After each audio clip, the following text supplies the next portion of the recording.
production, édition, mutualisation des ressources pédagogiques et numériques pour les licences scientifiques.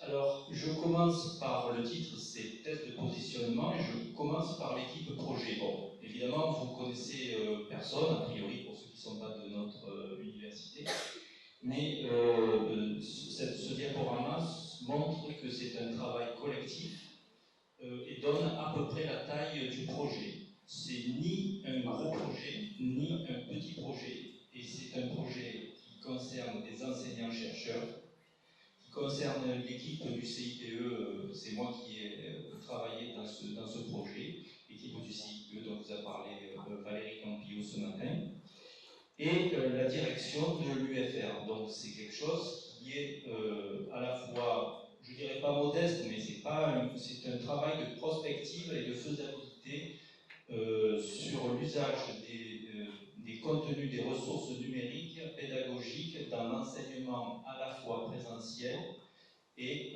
en téléenseignement, en cohérence entre le présentiel et l'enseignement du fait même qui sont numériques.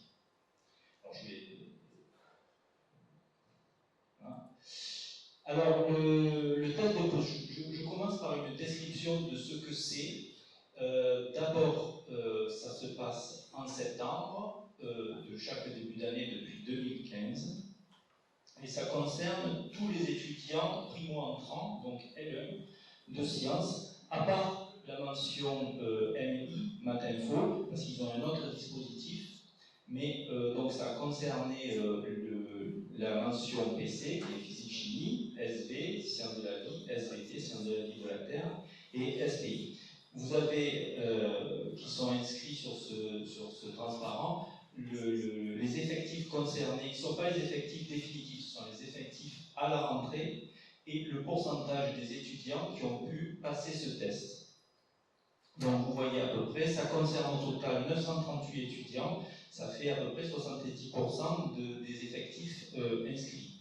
Donc ça touche un grand nombre d'étudiants. Je précise, ce sont ici que des étudiants en présentiel. Pourquoi? Parce que c'était une expérience pilote et qu'elle se faisait en septembre, début septembre, et pour le téléenseignement, c'est envisageable, mais ça n'aurait pas la même chronologie. La solution technique, c'était 1, 2 ou 3 tests sur le serveur Moodle de notre université qui s'appelle Améthys. Et on a eu 2 modes d'utilisation. Encore une fois, c'est là où il y a une articulation entre la présence et la distance.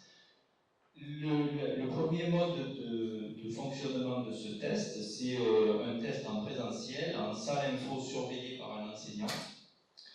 Et la deuxième modalité, c'est une modalité à distance, c'est-à-dire les étudiants peuvent passer leur test de manière programmée quand ils le veulent, sur une durée déterminée, d'un poste personnel. Donc ça, si vous voulez, c'est transférable au téléenseignement, cette modalité. L'autre, c'est une modalité type en présentiel, mais ce sont les mêmes tests. Alors, la première modalité, je l'ai déjà décrite. Pourquoi est-ce qu'on l'a pratiquée en sciences en présentiel? Parce que ça concernait en SV, sciences de la vie et sciences de la vie et de la Terre, il y avait à peu près 600 et 300 étudiants qui étaient concernés.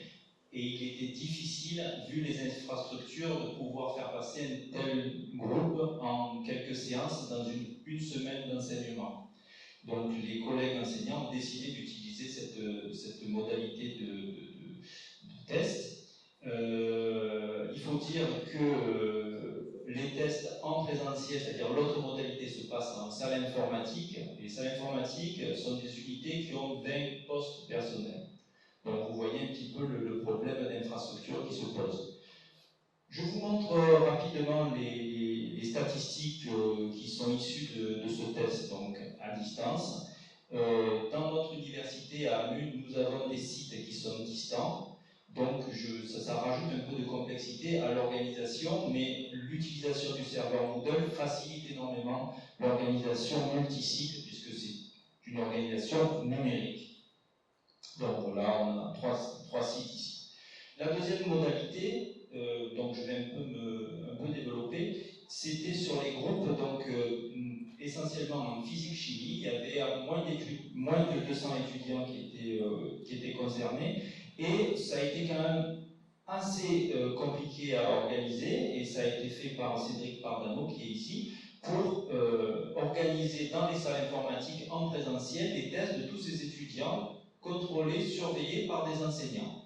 D'accord ? Donc c'est pas un gros amphi, c'est plusieurs salles informatiques sur plusieurs sites, et en plus, dans ce test physique-chimie, c'était le test le plus ambitieux, le test SV et SVT, c'était un test qui portait essentiellement sur de la chimie. Il y avait une trentaine de questions en chimie. Je ne sais pas si vous avez vu ici, il y a le temps moyen passé par un étudiant sur ce test, c'était à peu près 22 minutes. Vous voyez, 20-22 minutes, ça dépendait des sites. Donc, par contre, dans ce test-là, il durait à peu près 1 heure et il y avait maths, physique, chimie.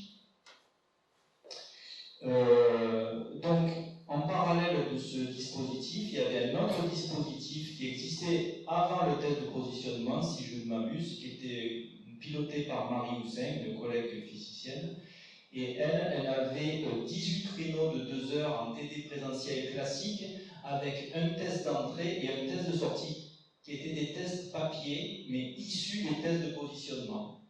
Donc, dans un avenir plus ou moins proche, on espère pouvoir vraiment faire un processus global, harmoniser ces deux approches. Je vous montre rapidement, encore pareil, là, sur chaque site, il y a 3 statistiques, parce qu'il y a maths, physique, chimie, et plusieurs sites. Donc ça, ce sont des étudiants qui ont passé des tests en présentiel surveillés par un enseignant. Et il y avait à peu près 200 étudiants qui sont passés, si je ne m'abuse. Voilà. Alors, les barres, c'est juste la répartition des notes entre 0 et 1, 1 étant la note maximale, ou 20 si vous préférez, et vous avez l'effectif par barre. Alors, je ne sais pas si vous regardez entre 0 et 20, peut-être, je crois que c'est entre 0 et 20, et puis il y a 20 colonnes possibles, ou quelque chose comme ça. Hein, c'est la répartition classique des notes. On ne peut pas lire le nombre maximal mais par exemple, ici, le nombre maximal, c'est 6 étudiants, ce sont des petits groupes. D'accord ? Donc 6 étudiants fois à peu près, si vous 7, ça fait 36 étudiants, 30 étudiants par diagramme. C'est pas très lisible, mais bon. Donc ça, ce sont des outputs qui sont donnés par Moodle, hein, on les a automatiquement. Alors, comment est-ce qu'on a construit ces tests de positionnement donc, sur Moodle? C'est là que ça a un rapport avec ce dont nous a parlé Sophie à l'instant. C'est que on a créé ces tests à partir d'une banque de... Ce qui a déterminé ce projet, je dois le dire, c'est la banque de questions unicielle. À partir de là, on avait un matériel à disposition pour créer ces tests très facilement, mais en même temps, on en a profité pour produire de nouveaux tests. Et là, Uniciel a joué encore un rôle, c'est qu'elle a financé notre production de ces banques de questions. Donc il y a eu 2 projets, un projet en maths, physique, c'est Cédric Pardano qui a fait cette banque de questions, et un autre projet en chimie, c'est le collègue Fabien Borger qui a réalisé cette banque de questions avec les collègues chimistes. Et tout ça a été financé par Uniciel, et on a reversé ces questions dans la banque commune Uniciel. Donc vous voyez le processus qui est à l'œuvre. Alors maintenant, je termine sur cet aspect en disant que ces tests de positionnement qui sont faits en interne dans notre institution sur des étudiants qui sont inscrits, bien, il est complètement complémentaire de l'action de Uniciel qui s'appelle FAQ de sciences, qui a été évoquée dans l'exposé précédent. Ce sont les mêmes types de questions, à part que peut-être, comme ce n'est pas un serveur Moodle qui est derrière FAQ de sciences, s'il y a quelques questions qui ne passent pas, quelques types de questions Moodle qui ne passent pas, mais grosso modo, sont les mêmes questions. Nous avons utilisé des questions aussi de la banque Uniciel. Bon. Alors, à partir de ça, évidemment, les collègues qui ont travaillé dans ce projet, de suite, ont réalisé le potentiel de la chose. On a une organisation de tests de positionnement dans une institution comme Aix-Marseille Université. Évidemment, qu'est-ce qu'on a envie de faire derrière? D'utiliser les ressources d'un serveur, une plateforme de cours comme Moodle, pour pouvoir faire de la remédiation. C'est-à-dire, on détecte des étudiants en difficulté, on peut leur proposer une remédiation. Alors, qu'est-ce que c'est une remédiation? Donc, on s'est posé la question et on s'est dit, on va faire des mini-cours ponctuels et self-contained, autonomes, autour de questions qui posent problème pour le début de la première année de licence. Et on s'est dit que ça serait bien que la modalité, ce soit une modalité d'auto-formation.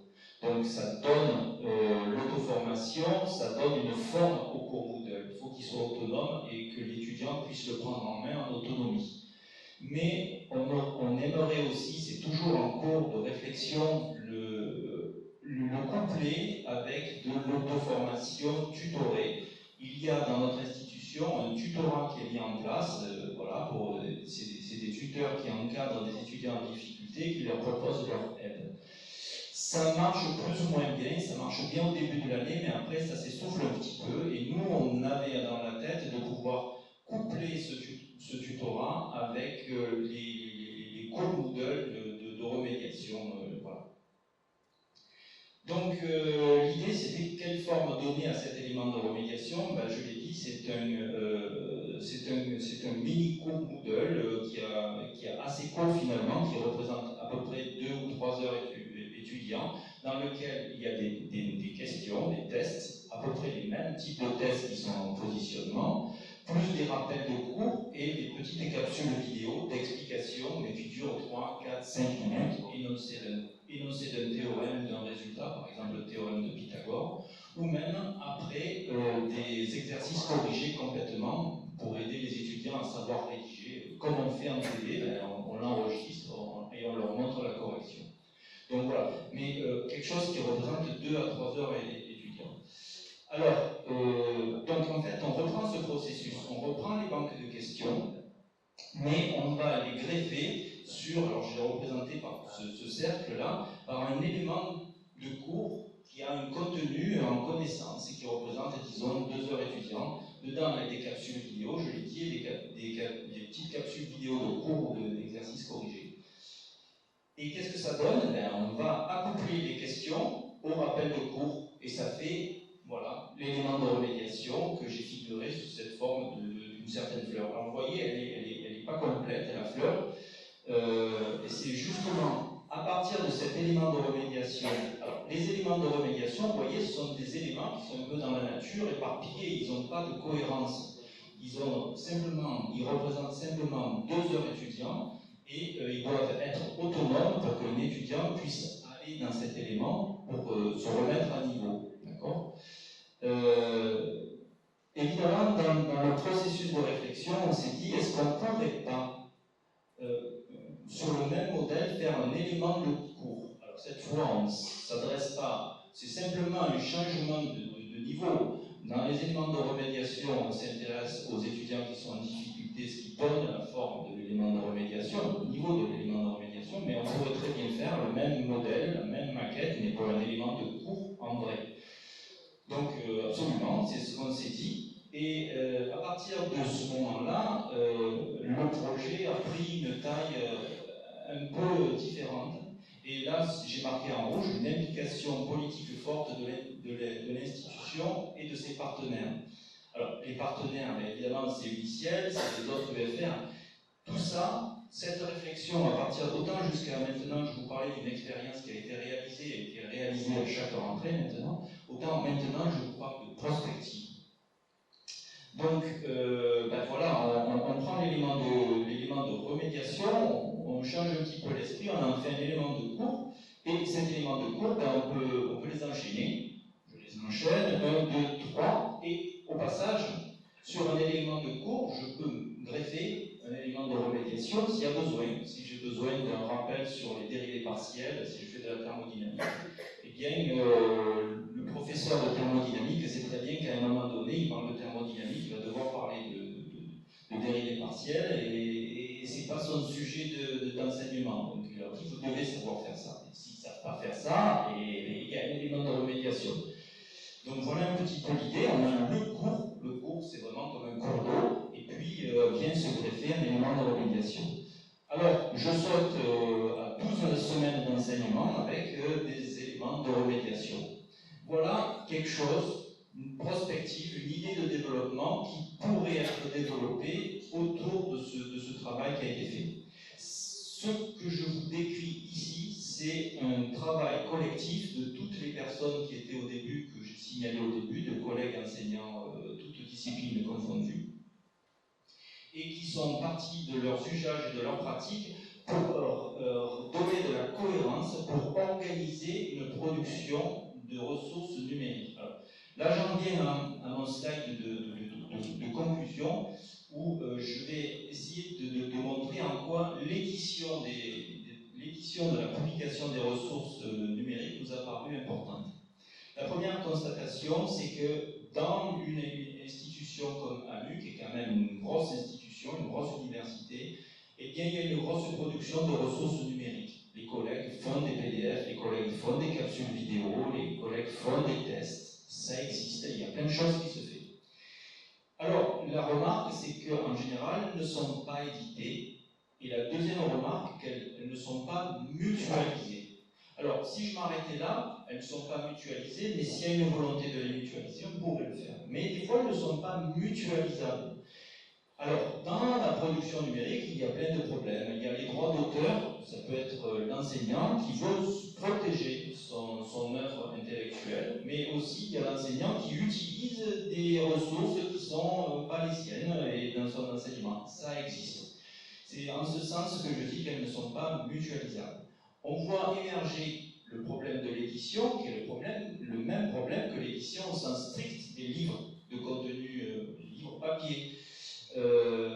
Dès qu'on le rend public, ben, il y a un acte d'auteur et donc il y a des règles qui sont imposées. Pour les ressources numériques, on imagine bien que c'est le même problème. Alors là, en plus, le problème est un peu compliqué, c'est pour ça qu'on est dans les Creative Commons, les licences Creative Commons. Oui, ce sont des productions numériques et ce sont des œuvres collectives. Donc, on imagine qu'il y a un processus éditorial collectif. Donc, c'est quelque chose qui est quand même assez nouveau, me semble-t-il. Deuxièmement, le coût de production des ressources numériques, il est très élevé. Donc, l'idée, l'enjeu, c'est comment est-ce qu'on pourrait organiser cette production. On ne veut rien imposer, mais ce serait bien que dans une institution comme AMU, il y ait, disons que les enseignants sachent qu'il y a un processus possible d'édition de leurs ressources s'ils le veulent, et que derrière, il y a de la mutualisation possible. Ça, c'est pour les auteurs. Pour les autres, il y a aussi la possibilité de dire « Ah, mais j'ai toute une bibliothèque de ressources que je peux aller utiliser. » Bon, on sait qu'il y a des difficultés à se réapproprier l'œuvre de quelqu'un d'autre, mais quand même, sur les banques de questions, par exemple, il y a des choses qui fonctionnent. Et un élément de remédiation, il est conçu pour être suffisamment lisse, on espère, pour pouvoir être pris en main par d'autres personnes. C'est notre but. Donc, on a cet enjeu. Ensuite, ce processus, ça a été des collègues qui sont des enseignants, chercheurs. J'insiste sur ça parce que dans les nouvelles technologies, on a beaucoup d'enseignants qui ont abandonné la recherche, ça existe, et qui s'investissent à fond dans ce travail du numérique, ce qui est tout à fait valable à mon sens. Là, je précise, ce sont des enseignants-chercheurs, c'est-à-dire, je dirais, l'enseignant lambda. Et donc, bien, il faut être en cohérence, rendre son travail d'enseignant cohérent avec son travail de recherche. Donc, il y a un problème de coût de temps, de réalisation, de coût de production en termes de temps. Donc, il y a eu une réflexion qui a été faite autour de cette transition numérique massive. L'idée, c'est que la mutualisation, je vais en reparler, c'est quelque chose de très important dans cette idée où on a toujours un enseignant-chercheur qui a beaucoup de choses à faire.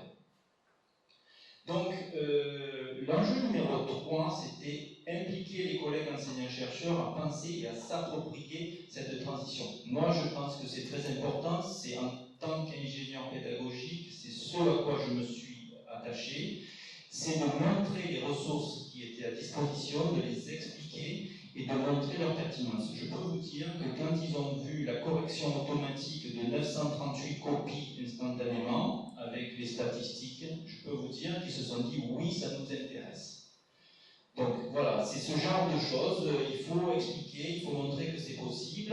Il y a une barrière de potentiel, il faut la passer, il faut qu'elle soit raisonnable pour pouvoir être passée. La barrière de potentiel, c'est la nouvelle technologie, c'est dur et ça coûte beaucoup de temps. Bon, c'est ça. Hein. Mais d'un autre côté, une fois que c'est produit, si c'est mutualisé, c'est extrêmement rentable. Donc ensuite, j'en étais à l'enjeu numéro 4, je crois. L'enjeu numéro 5, j'en parlais, c'est penser en termes de mutualisation au niveau national. Alors là, j'en parle, l'exposé de Sophie, c'était l'ICINUM. C'est l'ICINUM. Alors l'ICINUM, qu'est-ce que c'est? C'est la licence numérique. C'est une idée. On essaie d'essayer de concevoir des briques qui sont raisonnablement réalisables et qui pourraient construire le LICINUM de manière collective. C'est ce sur quoi on a planché.